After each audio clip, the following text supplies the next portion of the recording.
अस्सलाम वालेकुम, मैं हूं हबीब इलाही एडवाइस एसोसिएट से।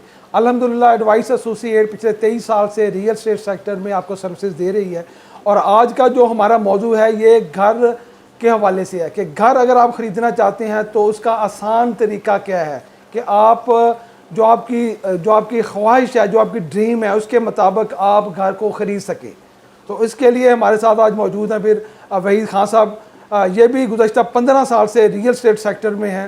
तो चलते हैं उनकी तरफ। जी वहीद खान साहब, बताएं जनाब, घर जो कोई ख़रीदना चाहता है तो क्या उसका आसान तरीका है, क्या क्या चीज़ों को वो मद्देनज़र रखे कि वो परेशानी में ना जाए और आसानी से बेहतर प्राइस के ऊपर घर ख़रीद लें। बिस्मिल्लाहिर्रहमानिर्रहीम। हबीब साहब अस्सलाम वालेकुम। आपका बहुत बहुत शुक्रिया कि आपने मुझे एडवाइस एसोसिएट्स के प्लेटफार्म से आज एक नए मौजू के साथ यहाँ मदऊ किया।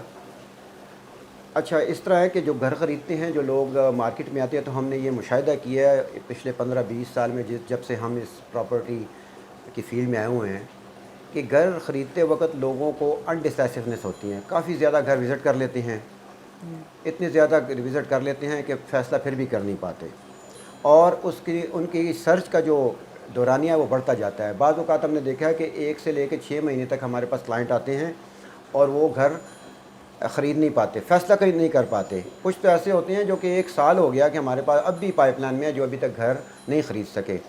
तो घर ख़रीदने के लिए जो सबसे अहम उसी टाइम में कीमतें कहाँ से कहाँ चली जाती हैं, ये भी एक बहुत बड़ा फैक्टर है क्योंकि कंस्ट्रक्शन कास्ट बढ़ गई है, सारा कुछ बढ़ गया। तो हुआ क्या है कि वो कहते हैं जनाब पहले तो आपने ये आपके पास आया था तकरीबन 7-8 माह पहले, उस वक्त तो आप ये मांग रहे थे, अब आप कीमत ये मांग रहे हैं। अच्छा, उसको ये नहीं पता कि हुआ क्या है उस दौरान में। बिल्कुल बजा आपने फरमाया। अब घर ख़रीदने में ये जो दौरानिया बढ़ जाता है, तो जैसे आपने अर्ज़ की हर चीज़ की कीमत बढ़ गई, उनके लिए और मुश्किलात बढ़ गई। तो इसके लिए मुसल्लमा जो कि स्टैंडर्ड प्रोसीजर है, अगर उसको आप फॉलो करें तो आप इंशाअल्लाह ताला एक अच्छा घर अपनी और अपनी फैमिली के लिए ख़रीद सकते हैं।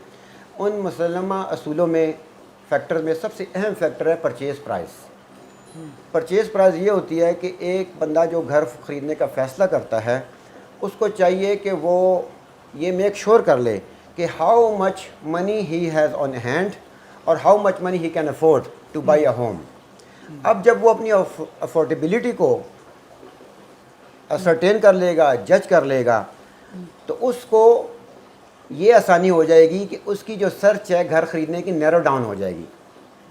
जब नैरो डाउन हो जाएगी तो जब घर ख़रीदेगा तो उसको पता है कि जी ये मेरा बजट है, अफोर्डेबिलिटी है। अब इसके साथ एक और चीज़ जो कि काफ़ी जो क्लाइंट हैं वो भूल जाते हैं, घर के साथ साथ कुछ एडिशनल क्लोजिंग कॉस्ट होती हैं जिसको हम ट्रांसफ़र फ़ीस की शक्ल में कहते हैं, टैक्सेस होते हैं। तो ये सारी चीज़ों को जब वो कैलकुलेट कर ले बायर, तो इसके बाद उसके पास एक कीमत आ जाती है जिसकी बेस पर वो कह सकता है एक रियल एस्टेट एजेंट को या जिसके से भी ABC एजेंट है 1, 2, 3 से, कि भाई मैं घर ख़रीदना चाहता हूँ, मेरी ये अफोर्डेबिलिटी, ये मेरी हार्ड लाइन है, beyond that limit I can not go. तो मेरे लिए इसी रेंज में आप एक अच्छा और रीज़नेबल घर तलाश करके दें। उसके बाद दूसरा पॉइंट आएंगे। दूसरा पॉइंट क्या, पहला पॉइंट तो आ गया परचेजिंग पॉइंट, अब दूसरा पॉइंट क्या है जी? तो जब पहला उसने सर्टेन कर लिया बायर ने कि मेरा ये बजट है, तो उसके बाद आप नेक्स्ट स्टेप पे आ जाएं। नेक्स्ट स्टेप ये है कि physical feature of the property आपको क्या चाहिए। फ़िज़िकल फ़ीचर में काफ़ी चीज़ें आ जाती हैं। उसमें आपको इंटीरियर कि आपको क्या साइज़ चाहिए, कितने बेड चाहिए, आपको जो फ्लोरिंग है वो मार्बल चाहिए या आपको फ्लोरिंग जो है वो टाइल्स चाहिए। तो ये आपने अपने जहन में एक चीज़ सोची होती है और आप पहले घर में उसका एक्सपीरियंस भी आप कर चुके होते हैं कि आपको नए घर में जो आप ख़रीदना चाह रहे हैं उसमें क्या क्या चीज़ें चाहिए जो कि आपकी नीड में फ़िट हो सकें। तो ये दूसरा पॉइंट जब आप और कर लेंगे तो उसके बाद आप तीसरे पॉइंट पे आएंगे। तीसरा पॉइंट जो कि मोस्ट ऑफ द टाइम 90% बल्कि 100% लोग वो ये करते हैं कि उनको लोकेशन चाहिए बेहतरीन। अब लोकेशन को जानने के लिए ज़्यादातर लोग जो ओवरसीज़ क्लाइंट होते हैं या जो लोकल होते हैं वो फ़ोन पे बात करके तो हमसे घर के बारे में मालूमात लेते हैं कि हमें घर चाहिए, लेकिन वो ख़ुद फ़िज़िकली उस लोकेशन पे नहीं जाते। जो कि मेरे ख़्याल में जब आप इतनी बड़ी प्रॉपर्टी, क्योंकि घरों की कीमत अगर आप आजकल देख लें 5 मरले का घर इस वक्त कम से कम 2 करोड़ का है। इसी तरीके से जो कनाल का है वो मेरे ख्याल से 8-10 करोड़ पे गया है। तो जब आपने इतनी ह्यूज इन्वेस्टमेंट करनी है तो उसके लिए बेहतर है कि आप कुछ टाइम निकालें अपनी और अपनी फैमिली के साथ। जिस जगह पे आपने जगह को आपने टारगेट किया हुआ है उसकी जगह पे आएँ, और जो लिस्ट आपके दिमाग में है कि मुझे पास क्या क्या चीज़ें चाहिए। फॉर एग्जांपल लोकेशन में आपको क्या चाहिए कि घर की लोकेशन अच्छी हो, आपको घर के करीब स्कूल चाहिए कि नहीं चाहिए, आपको पार्क चाहिए, जॉगिंग या वॉकिंग ट्रैक आपको ज़रूरत है, मस्जिद आपके घर के करीब होनी चाहिए, यूनिवर्सिटी आपके घर के करीब होनी चाहिए।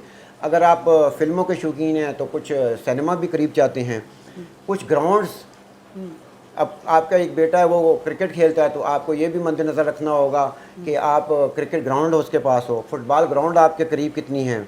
फिर उसमें आपने ये भी देखना होता है कि कम्यूट टाइम कितना है, कि आप काम पे जब जाते हैं और वापस आते हैं तो आपका कितना टाइम लगता है। क्योंकि हमने ये देखा है कि कुछ लोग घर ख़रीद लेते हैं, लेकिन जब ख़रीदते हैं तो वो बाद में जब इनका घर उनके काम के और शॉपिंग मॉल से दूर होता है तो वो फिर रिग्रेट कर जाते हैं, तो वो फिर फ़ौरन फैसला करते हैं कि उसको भेजना है। तो इससे बचने के लिए ज़रूरी है कि उस लोकेशन का 1-2 दिन विज़िट करें, वहाँ पे जितने रेस्टोरेंट्स हैं उसमें बैठ के अपनी फैमिली के साथ खाना खाएँ।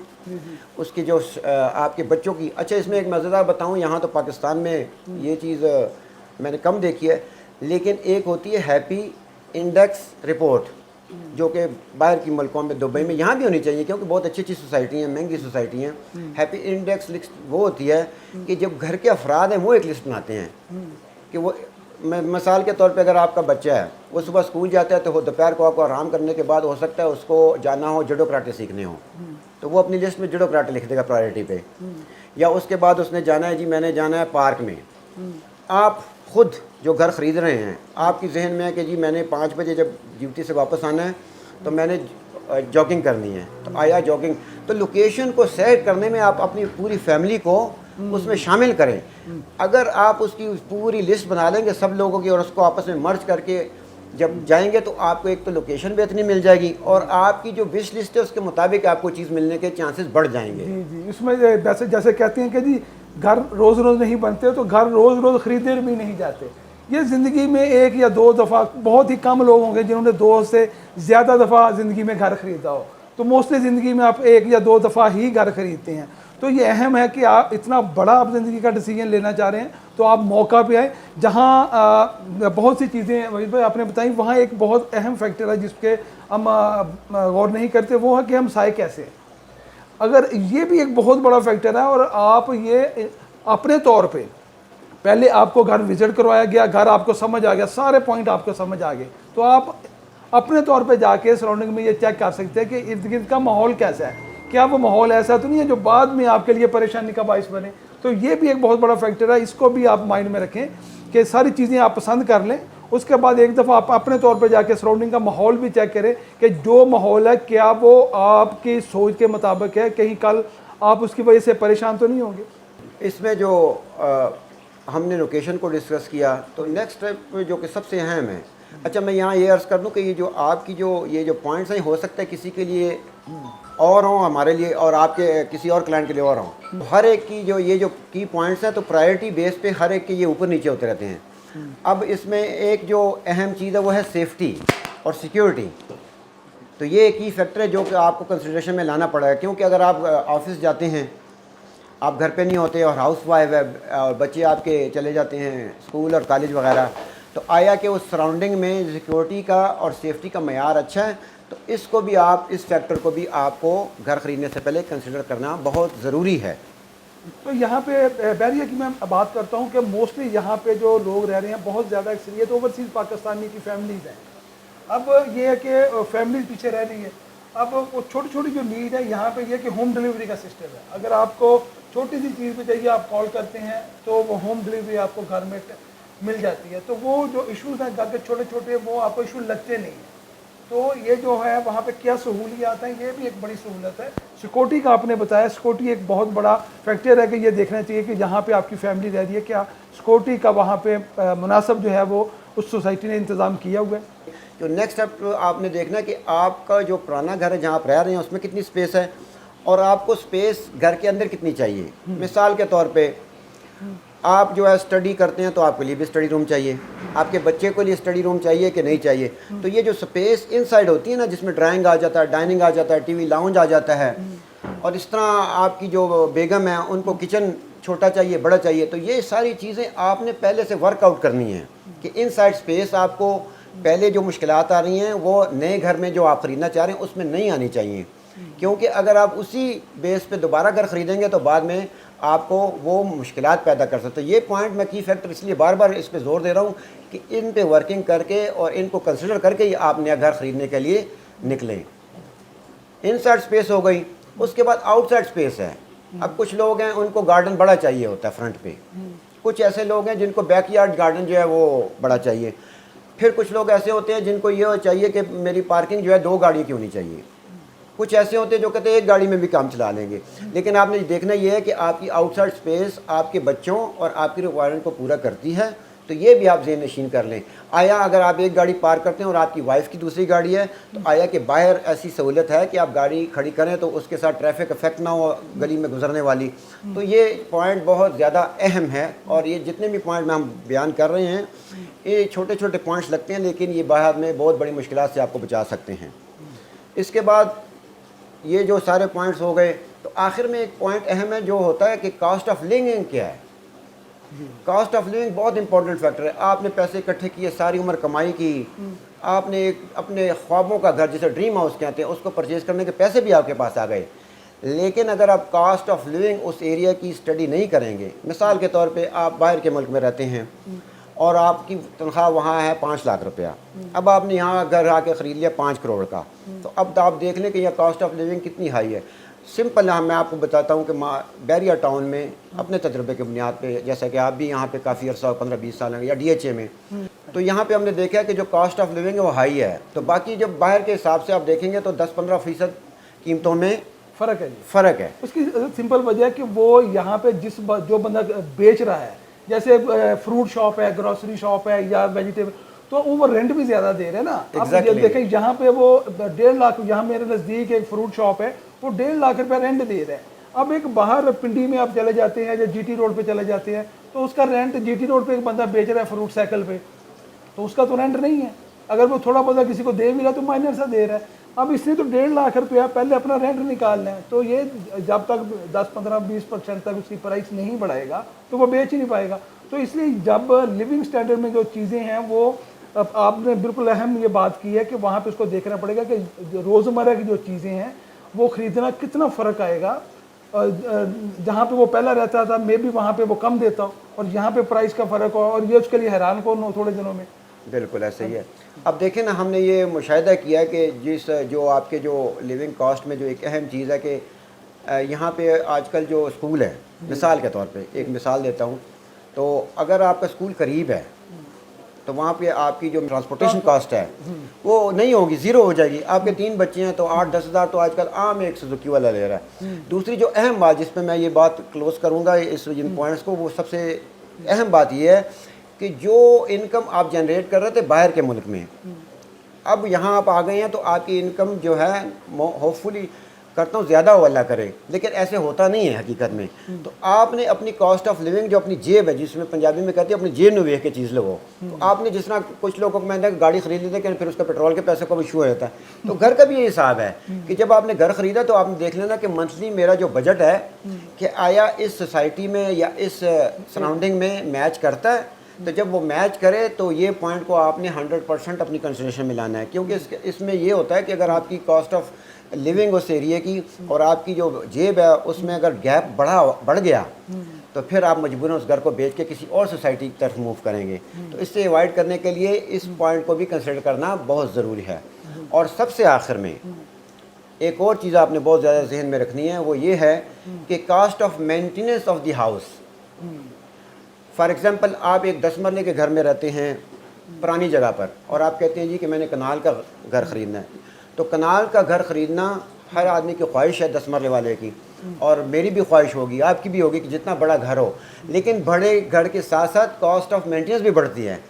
उसकी मेंटेनेंस कास्ट जो बिलों में आती है, जिस तरह आपके बैरिया में DHA में बिलों के साथ मेंटेनेंस कास्ट लग के आती है, इसके साथ साथ आपको चौकीदार रखना पड़ेगा, उसके साथ आपकी फेंसिंग जो है वो मेंटेनेंस, ठीक है, उसकी लॉन जो बड़ा होगा उसकी, तो ये कॉस्ट ऑफ मेंटेनेंस भी आपने जहन नशीन करनी है कि बड़े घर के साथ आपकी कॉस्ट भी बढ़ती जाएगी, मेंटेनेंस कॉस्ट। तो ये जो पॉइंट अगर आप इसको अच्छी तरह अपने जहन में अपने बच्चों और फैमिली के साथ मिलकर इसको जहन नशीन कर लें और उसके बाद आप घर ख़रीदने निकलेंगे तो एक तो ये होगा कि आपको बहुत ज़्यादा घर देखने नहीं पड़ेंगे।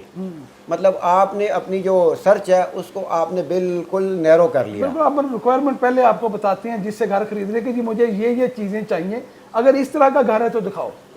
मतलब आपके पास एक आपने फोकस कर लिया, चीज़ क्लियर हो गया, वाज़ेह सीन आ गया। अब आप कहते हैं कि भाई ये मेरा बजट है, इस बजट में इस तरह की जो अगर क्वालिटीज़ हों तो वो घर सिर्फ मुझे विजिट कराओ, उसके अलावा मैं घर विजिट नहीं करूँगा। अब वो आपके पास एक वाज़ेह सीन आ गया, वो बंदा भी जो आपको दिखा रहा है वो वही चीज़ दिखा रहा है जो कि आपको चाहिए। तो इसमें आप आसानी से जो है वो चीज़ को सिलेक्ट करके परचेजिंग पोजीशन पे जा सकते हैं कि इसको अब परचेज करना है। अब अगली अगर इस पोजीशन पे चला गया, उसने फाइनल कर लिया, अब वो परचेज करना चाहता है तो कीमत को कैसे वो करेगा कि क्या जिस कीमत पे मैं ले रहा हूँ ये कीमत रियल है या कहीं महंगा तो नहीं ले रहा। उस कीमत के लिए तो आसान एक तरीका है ना, एक तो वो दो काम करे वो, एक तो वो कंपेयर कर ले घर पे बैठ के नेट पे।